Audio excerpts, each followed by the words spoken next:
now we got the frame in. We had to put a block in here because I forgot the nail in here on the end like I usually do here. I'm trying to rush and get this thing done before the bad weather gets here again. Well, like I say, I'm no carpenter, so it's a Mickey Mouse job. But I put the windows in off camera and they fit perfectly in here. So now what we're going to do is put the plywood sheathing on the outside. And what we're going to do is temporarily nail it up in there. And the plywood sheathing is going to come down from here to 31¼ inches. It's not going to go right to the sill. It's going to come up to about the end of this 2x3 on the outside, so that water collects here, it won't delaminate the plywood. Okay, temporarily we got the plywood up. So now we got to mark the window openings.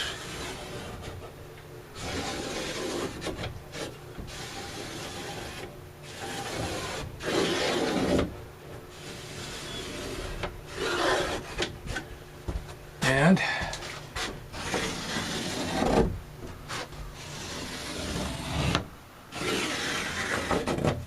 now normally you could cut these out with a rotary tool, but we're not going to do that because I'm going to try to paint this on the flat. The paint will soak in. I've got a little bit of the oil-based redwood. Okay, now we go here and we mark where we're going to cut this off. So as you're looking at the building, this is going to stay white, and as you're looking at the front, this will be redwood. We may change the color scheme later, I don't know. But anyways, all right, that's it. The hardest part is getting this plywood up and lining it up and getting it up, and I want to show you outside. Now this is purposely 1.5 inches, or actually 1.25 inches, because I had this cut 31¼ inches instead of 31. So we're a little over 1 inch off the surface of the sill, and that's purposely done that way, the same with the other side, so that we don't get a wicking action when this fills up with water when it rains. The overhang I think is 5 inches, but you're going to get rain on here anyways. So what we're going to do now is we're going to take these nails out. We got to go over and we got to cut these openings out. Then we got to haul this thing back in. So we should be all good to go to mount it. If you look up here,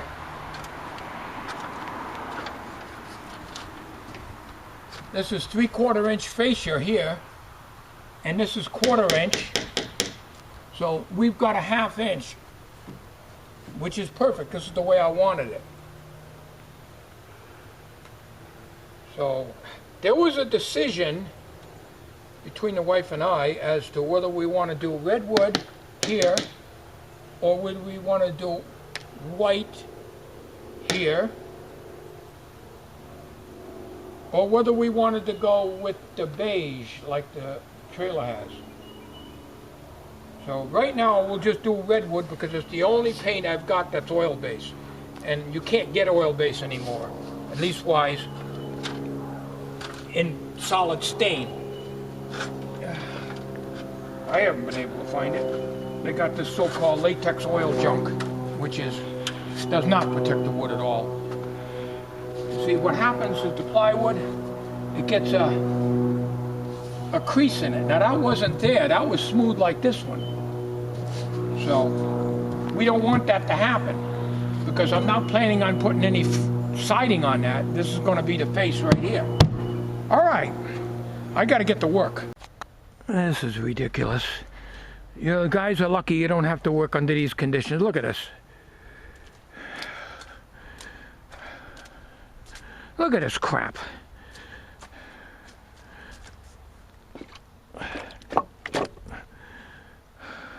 I got one hole cut out, and I got to cut the other one out. I put this 2x4 here so I don't snap the plywood. It's only 1/4 inch. So we got to cut out the other one. And it looks like I'm not going to be able to get the oil-based paint on here on the flat like I want to. I'm just going to put the damn thing up there and paint it when the good weather gets here, if it ever does. We got to get this thing in, and we'll put the windows in, and maybe I'll put a little paint around the edges here before I put the windows in, after I get this up. And we'll call it good, that's all. I'm going to cut this out, and I'm going to take the thing and bring it over and put it up. Nail it up, stick the windows in, and paint it at another time. Another time. Alright, well, I didn't cut the holes too even because I'm working in a mud hole and a flood, but the windows should still fit in. Just gotta finish nailing up here.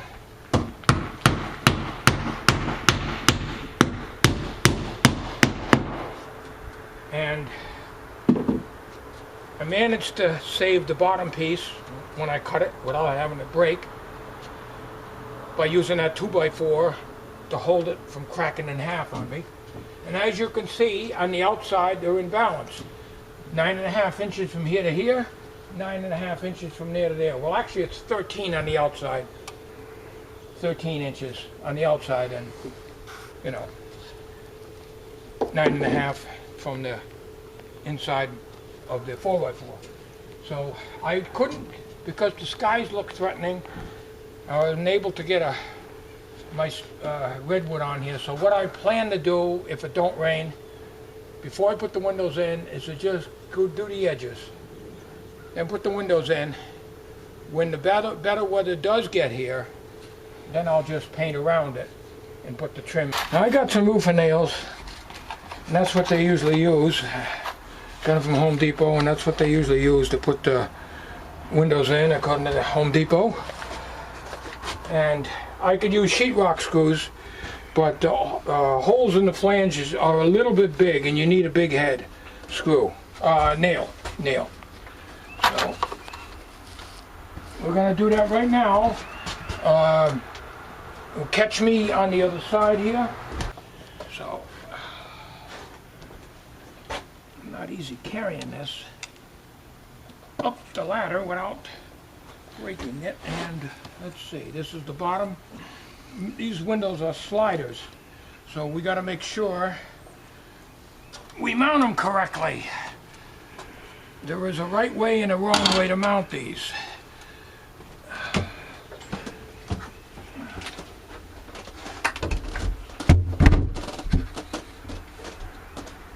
Okay.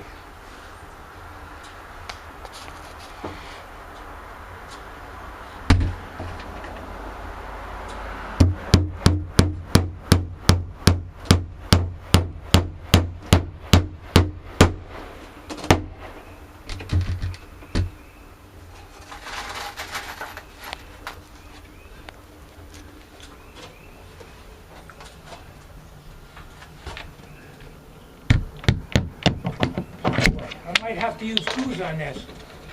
There's other flanges in the way for me to nail it. So we may have to use those sheetrock screws, because they're not giving me much room to nail the bottom.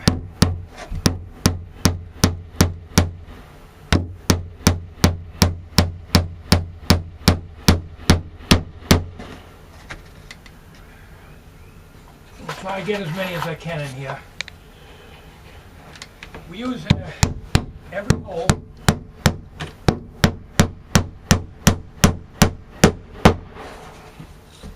Now, because this is not a house, you don't need to worry about insulation and all that stuff, caulking around the windows. These are made for sheds and barns. It says right on them. So that's what we got here.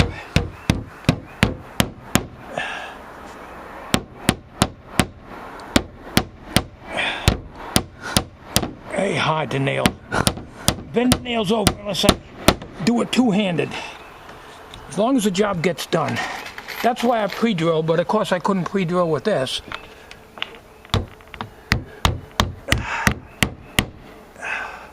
Need to get down a little bit. So you got this flange here is in the way.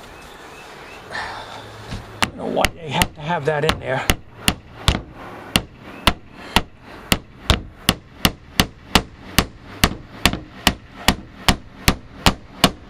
I think what I'm going to do is use sheetrock screws in this. I got 1-inch sheetrock screws. That's what I think we're going to use. Okay, we'll come back on this video in a little bit. Alright. I was having a hard time banging these in because of this flange here. I don't know why they got to make windows like this.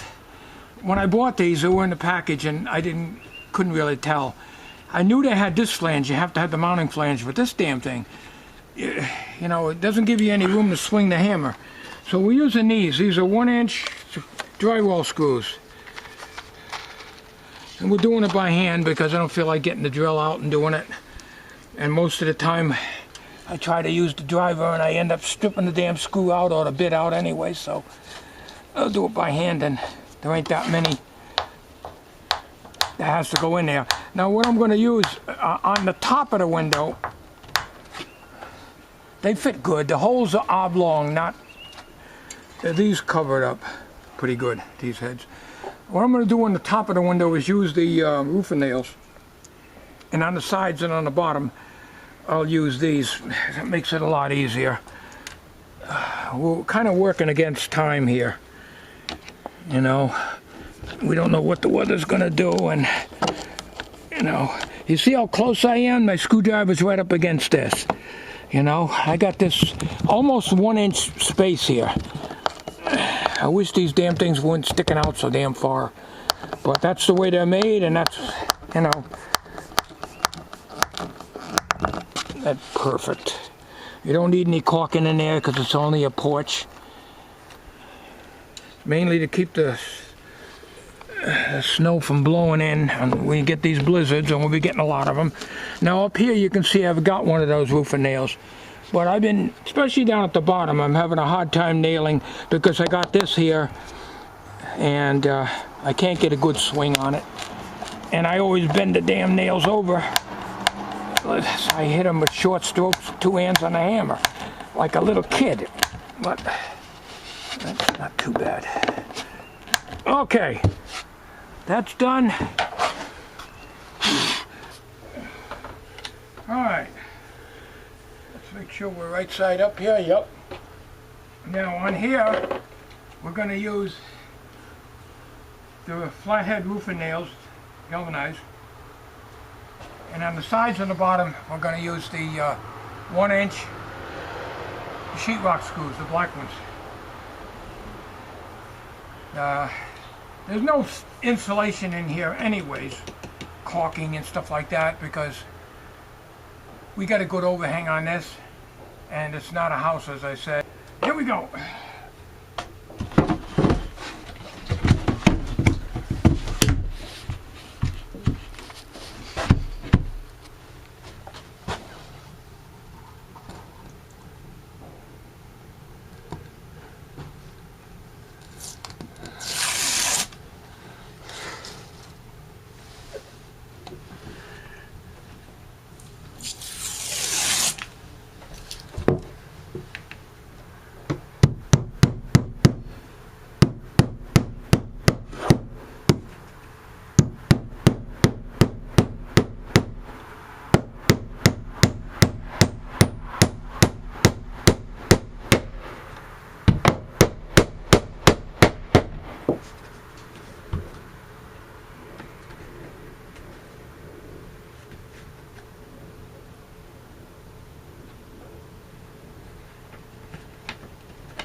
Right-handed job for a left-handed guy.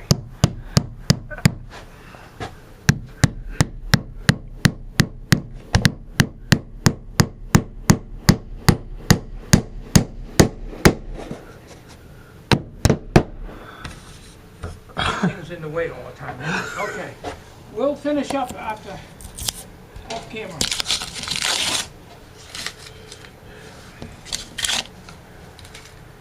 We'll finish up off camera. You see where I got the sheetrock screws in the bottom? Well, here there's no holes. There's holes here. They forgot to drill the holes in here. Isn't that something? So I got to drill some holes in here so I can screw this bottom down. So we're going to be doing that off camera. So I think we're going to end the video now because I can't paint this until we get some decent weather, and we're not going to have decent weather, I don't think, tonight or tomorrow. So I'm going to finish up here. So this is what we would call a shoemaker's job of putting in windows. This is not probably the way you want to do it. So if you want to know how to put in windows, do not follow this video. Thank you for watching.